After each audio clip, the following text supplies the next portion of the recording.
다 함께 사도신경 하심으로 2023년 7월 17일 월요일 온라인 아침 기도에 하나님께 올려드리겠습니다. 전능하사 천지를 만드신 하나님 아버지를 내가 믿사오며 그 외아들 우리 주 예수 그리스도를 믿사오니 이는 성령으로 잉태하사 동정녀 마리아에게 나시고 본디오 빌라도에게 고난을 받으사 십자가에 못 박혀 죽으시고 장사한 지 사흘 만에 죽은 자 가운데서 다시 살아나시며 하늘에 오르사 전능하신 하나님 우편에 앉아 계시다가 저리로서 산자와 죽은 자를 심판하러 오시리라. 성령을 믿사오며 거룩한 공회와 성도가 서로 교통하는 것과 죄를 사하여 주시는 것과 몸이 다시 사는 것과 영원히 사는 것을 믿사옵나이다. 아멘. 찬송가 284장 찬송하시겠습니다.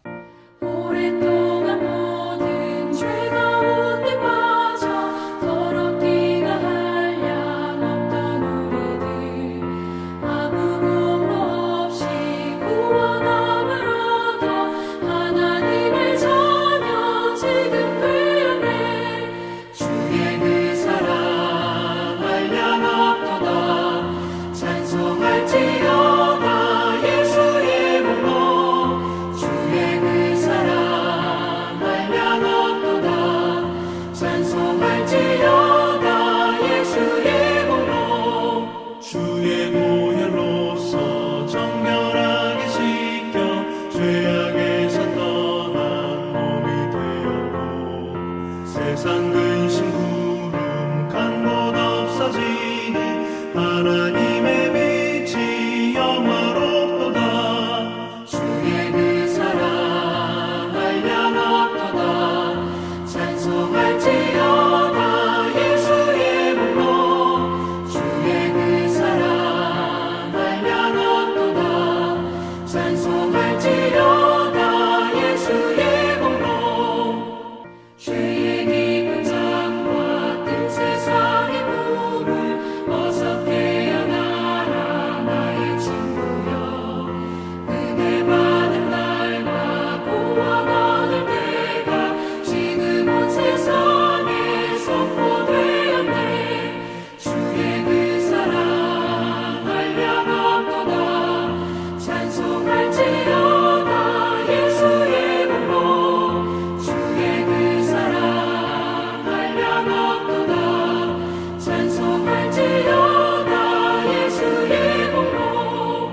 하나님 아버지 감사합니다. 어제는 거룩한 주일 예배를 통해서 은혜 받게 하시고 또 도전 받게 하시고 또 결단하게 하셨다가 하나님 오늘도 새로운 한 주간 시작되는 월요일 아침을 맞이하게 하심을 감사합니다. 하나님 오늘 하루도 그리고 한 주간도 주님께서 말씀을 통해서 하늘의 은혜로 저희 심령 가운데 충만하게 채워주셔야 저희들이 흔들리지 아니하고 주님 인도하시는 믿음의 길로 나감으로 말미암아 주님이 예비하신 승리의 축복을 누리게 되는 줄 믿고 이 시간에 말씀을 받길 원합니다. 오늘 말씀을 받을 때 말씀과 함께 하늘의 은혜로 저희 심령 가운데 충만하게 채워주셔서 저희를 어떤 환경에서도 좌로나 우로나 흔들리지 아니하고 주님이 인도하시는 길로만 믿음으로 나아갈 수 있도록 은총 내려 주옵소서. 감사드리오며 우리 주 예수 그리스도의 이름으로 기도드리옵나이다. 아멘. 자, 이 시간에 하나님이 주시는 말씀은 로마서 15장 1절부터 13절까지 말씀 보겠습니다. 자, 화면을 보시면서 로마서 15장 1절부터 함께 합독하시겠습니다. 믿음이 강한 우리는 마땅히 믿음이 약한 자의 약점을 담당하고 자기를 기쁘게 하지 아니할 것이라. 우리 각 사람이 이웃을 기쁘게 하되 선을 이루고 덕을 세우도록 할지니라. 그리스도께서도 자기를 기쁘게 하지 아니하셨나니 기록된 바 주를 비방하는 자들의 비방이 내게 미쳤나이다 함과 같으니라. 무엇이든지 전에 기록된 바는 우리의 교훈을 위하여 기록된 것이니 우리로 하여금 인내로 또는 성경의 위로로 소망을 가지게 함이니라. 이제 인내와 위로의 하나님이 너희로 그리스도 예수를 본받아 서로 뜻이 같게 하여 주사 한 마음과 한 입으로 하나님 곧 우리 주 예수 그리스도의 아버지께 영광을 돌리게 하려 하노라. 그러므로 그리스도께서 우리를 받아 하나님께 영광을 돌리심과 같이 너희도 서로 받으라. 내가 말하노니 그리스도께서 하나님의 진실하심을 위하여 할례의 추종자가 되셨으니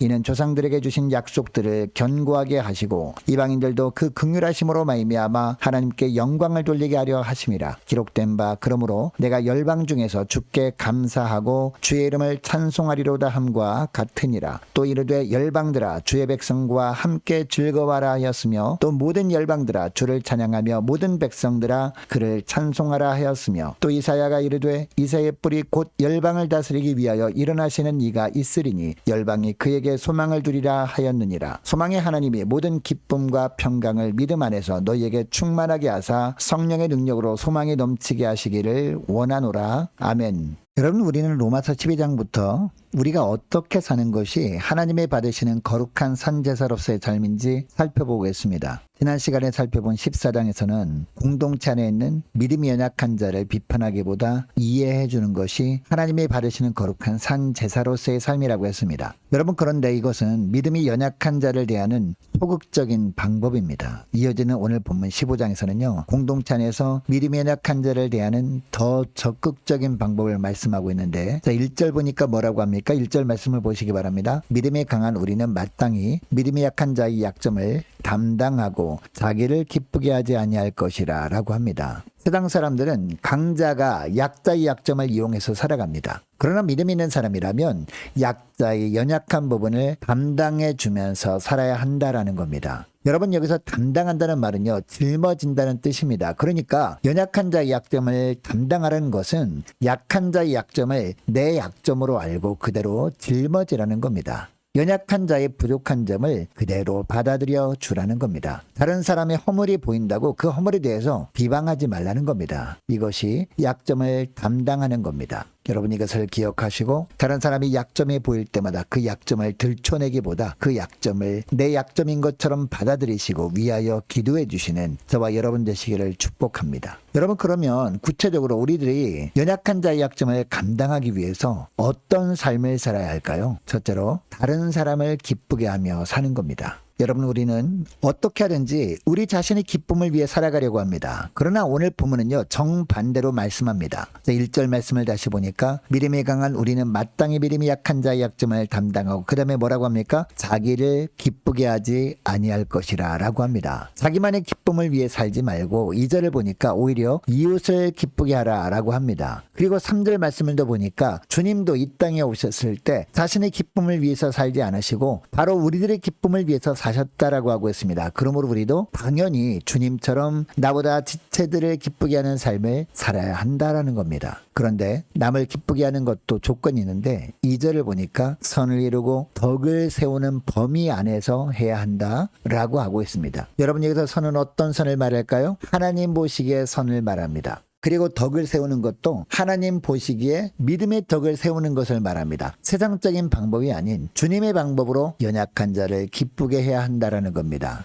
주의 사랑을 알지 못하는 세상의 연약한 자들을 은혜 가운데 잘 감당하시는 저와 여러분 되시기를 축복합니다. 또 교회 안에서도 연약한 자의 약점을 여러분의 약점으로 알고 그것을 잘 담당하시며 사는 저와 여러분 되시기를 주 이름으로 축복합니다. 자, 둘째로 뜻을 맞추며 사는 겁니다. 여러분, 믿음이 연약한 자를 얻기 위해서는요, 어떻게 해야 할까요? 믿음이 연약한 자가 내게 맞춰주길 원하지 말고 오히려 내가 믿음이 연약한 자에게 맞춰 주어야 하는 거죠. 다시 말씀드리면 믿음이 연약한 자를 담당하기 위해서는 믿음이 강한 자가 믿음이 연약한 자의 눈높이로 내려가야 한다는 겁니다. 그렇게 하지 않고서는 연약한 자들이 약점을 담당하지 못하는 거죠. 그래서 5절에 보면 뭐라고 합니까? 이제 인내와 위로의 하나님이 너희로 그리스도 예수를 본받아 서로 뜻이 같게 하여 주사라고 합니다. 그리고 6절 말씀에도 보니까요, 한 마음과 한 입으로 하나님 곧 우리 주 예수 그리스도의 아버지께 영광을 돌리게 하려 하노라 라고 합니다. 여러분이 구절에서 뜻이 같게 하여 주사라는 말은요, 마음이 일치하게 하여 주사라는 뜻입니다. 그리고 뜻을 맞추게 하여 주사라는 의미입니다. 서로 다른 배경의 사람들이지만 마음과 뜻을 맞추게 해 주시라는 겁니다. 여러분, 사실 교회 안을 둘러보면 연령층이 다르고 교육 수준도 다릅니다. 성장 배경이 다릅니다. 또한 신앙 배경도 다르고 믿음의 정도도 다 다릅니다. 그런데 같은 것이 하나 있습니다. 그게 뭡니까? 바로 예수 그리스도를 믿는 믿음입니다. 그러므로 우리는 그리스도 예수 안에서 뜻을 맞출 수 있는 겁니다. 자, 5절 상반절 말씀해 보면 하나님은 인내와 위로의 하나님이라고 말씀하고 있습니다. 여러분, 이 말씀처럼 우리 주님은요, 인내하시는 주님이십니다. 우리 주님은 위로의 주님이십니다. 그러므로 이런 주님을 믿고 따르는 우리들도 당연히 어떤 삶을 살아야 될까요? 연약한 자에 대해서 참아주며 맞춰주며 살아야 하고 위로하며 인내하며 살아야 할 줄로 믿습니다. 이제까지는 전혀 다른 삶을 살았다 하더라도 살아온 배경이 다르다 할지라도 이제부터는 인내와 위로의 주님을 본받아 주님의 마음으로 믿음이 약한 분들과 뜻을 맞추며 위로하며 인내하며 살아가시는 저와 여러분 되시기를 주 이름으로 축복합니다. 셋째로 서로 받아주며 사는 겁니다. 자, 7절 말씀을 보시기 바랍니다. 7절 말씀을 보니까 그러므로 그리스도께서 우리를 받아 하나님께 영광을 돌리심과 같이 너희도 서로 받으라 라고 합니다. 여러분 이 구절에서 받으라 라는 말은요 용납하다 라는 뜻입니다. 그러니까 서로 용납하고 받아주어야 한다라는 겁니다. 왜냐하면 하나님께서는 자격도 없고 실수도 많고 허물도 많은 우리들을 받아주셨기 때문이죠.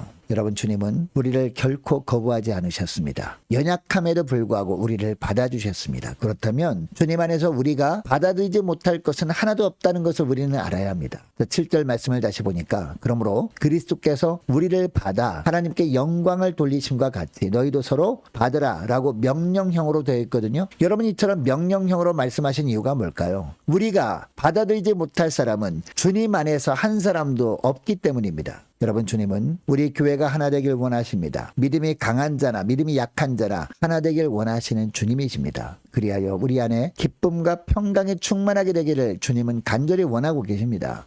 13절 말씀을 보니까 소망의 하나님이 모든 기쁨과 평강을 믿음 안에서 너희에게 충만하게 하사 성령의 능력으로 소망이 넘치게 하시기를 원하노라 라고 합니다. 여러분 13절 말씀은 우리가 어떻게 하나 되어서 기쁨과 평강과 소망의 삶을 살 수 있는지에 대해서 가르쳐주고 있습니다. 여러분은 어떻게 우리가 하나 되어서 소망 가운데 살 수 있다고 하고 있습니까? 하반절에 언급된 대로 성령의 능력으로 할 수 있다라고 하고 있습니다. 나는 할 수 없지만 성령께서 내 안에 충만하게 채워질 때 비로소 성령의 능력으로 우리가 기쁜 마음으로 연약한 자를 감당할 수 있다라는 겁니다. 여러분 성령 충만하여 성령의 능력으로 연약한 자의 약점을 감당하며 사시는 여러분 되시기를 축복합니다. 성령의 능력으로 연약한 자를 기쁘게 하여 덕을 세우며 사시는 여러분 되시기를 축복합니다. 성령의 능력으로 믿음이 약한 분들과 뜻을 같이 하고 다른 사람을 받아들임으로 말미암아 하나님께 영광 돌리며 사시는 저와 여러분 되시기를 주의 이름으로 축복합니다. 자, 이 시간의 말씀을 기억하며 함께 기도하기를 원하는 것은요 이렇게 기도했으면 좋겠습니다. 하나님 성령 충만케 하셔서 성령의 능력으로 연약한 자의 약점을 감당하며 살게 하옵소서 간절히 기도하길 원하고 하나님 성령의 능력으로 연약한 자를 기쁘게 함으로 말미암아 교회와 가정에 덕을 세우며 살게 하옵소서. 하나님 성령의 능력으로 연약한 지체들과 뜻을 같이 하고 지체들을 받아들여 줌으로 말미암아 사랑이 넘치는 신앙 공동체로 세워갈 수 있도록 은총 내려 주옵소서. 함께 기도하기를 원합니다. 또 한 주간 시작되었습니다. 한 주간 동안 각 가정의 직장과 사업장을 위해서 함께 기도하기를 원하고 각 구역의 구역원들을 위해서 또 자녀들을 위해서 저와 여러분을 위해서 함께 기도하기를 원합니다. 우리 주님께서 영적인 분별력을 허락해 주셔서 바르게 분별함으로 말미암아 하나님의 원하시는 거룩한 삶을 살아내는 복된 한 주간 되도록 도와달라고 함께 기도하기를 원합니다. 각 기관 여름 행사를 위해서 함께 기도하기를 원합니다. 유초등부 여름 성경학교를 위해서 함께 기도하기를 원하고 또 청년부 수련회를 위해서 함께 기도하기를 원합니다. 유초등부 중고등부 청년부를 위해서 남녀 전도회와 각 구역을 위해서 함께 기도하기를 원하고 또 많은 환우들이 있습니다. 위해서 기도해 주시기 바랍니다. 군 복무 중인 유호성 형제를 위해서 함께 기도하기를 원하고 해외에 나가 있는 이시온 형제를 위해서도 함께 기도하기를 원하고 취업을 앞둔 우리 청년들과 선교사님들 가정들을 위해서 나라와 민족을 위해서 우리 교회 앞날을 위해서 저와 여러분이 가지고 나온 기도 제목을 놓고 우리 함께 기도하기를 원합니다. 기도하겠습니다.